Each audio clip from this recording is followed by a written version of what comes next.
வீடியோவில் அரசியல் செய்யும் விஜய். அடுத்தது என்ன, வாங்க பார்க்கலாம்.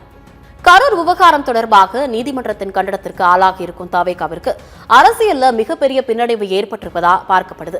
இது மட்டுமில்லாமல் தாவேகாவின் 2ஆம் கட்ட தலைவர்களாக அறியப்பட்டவர்கள் தான் பலருடைய தலைமறைவு சம்பவங்களும் விஜய் அடுத்து என்ன செய்வார் அப்படிங்கிற கேள்விகளையும் எழுப்பியிருக்கு. கரூர்ல தாவேகா தலைவர் விஜயின் பிரச்சார கூட்டத்தில் ஏற்பட்ட நெரிசல் சிக்கி 41 பேர் உயிரிழந்தாங்க.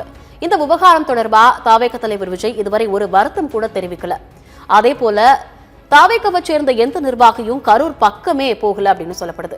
தாவேகாவின் கரூர் மாவட்ட செயலாளர் மதியழகனை போலீசார் கைது செய்ததால் உடனடியாக பலரும் முன்ஜாமீன் கோரி நீதிமன்றத்தை நாடியிருக்காங்க. குறிப்பா கரூர் சம்பவத்திற்கு தாவேகா பொதுச் செயலாளர் புசி ஆனந்தும் சம்பவம் நடைபெற்றவுடன் தலைமறைவாகியிருக்காரு. கொள்கை பரப்பு செயலாளர் ராஜ்மோகன் ஆகிய இருவரும் தலைமறைவா இருக்காங்க. ஆதவ் அர்ஜுனா டெல்லி சென்ற நிலையில சிடிஆர் நிர்மல்குமாரும் சம்பவ இடத்திற்கு வரல, ஓடி ஒளிஞ்சிட்டாரு அப்படின்னு தான் சொல்லணும். இது மட்டும் இல்லாம தாவேகா தலைவர் விஜயின் பிம்பத்தை நீதிமன்றம் சுக்கு நூறா உடைச்சிருக்கு அப்படின்னு தான் சொல்லணும். விஜய்க்கு தலைமை பண்பே இல்ல அப்படின்னு சொல்லியிருக்கு. கரூர் சம்பவத்திற்கு பின் உடனடியா ஓடிவிட்டார் அப்படின்னு சாடியதோடு மட்டுமல்லாமல் தாவேகா என்ன மாதிரியான கட்சி அப்படிங்கிற கேள்வியையும் எழுப்பியிருக்கு.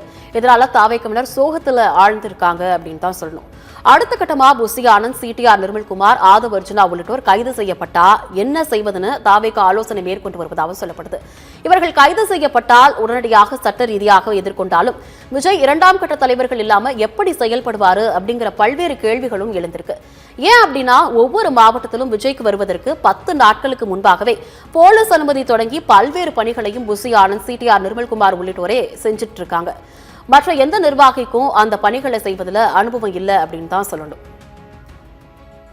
தாவேகா சார்பாக விஜயின் சுற்றுப்பயணம் 2 வாரங்களுக்கு ஒத்திவைக்கப்பட்டாலும் அது இன்னும் கூடுதலா ஒத்திவைக்கப்பட வாய்ப்பு இருக்குது அப்படின்னு தெரிய வந்திருக்கு. ஜான் ஆரோக்கியசாமியை மட்டுமே நம்பி விஜய் அரசியல் செய்து வந்த சூழ்நிலையில 2ஆம் கட்ட தலைவர்கள் மிகப்பெரிய சிக்கல்ல இருக்காங்க. மாவட்ட செயலாளர்கள் யாருக்கும் எந்த அனுபவம் இல்லை அப்படிங்கறதால விஜய் அமைதி காப்பதை தவிர்த்து வேறு வழி இல்லை அப்படின்னு பார்க்கப்படுது.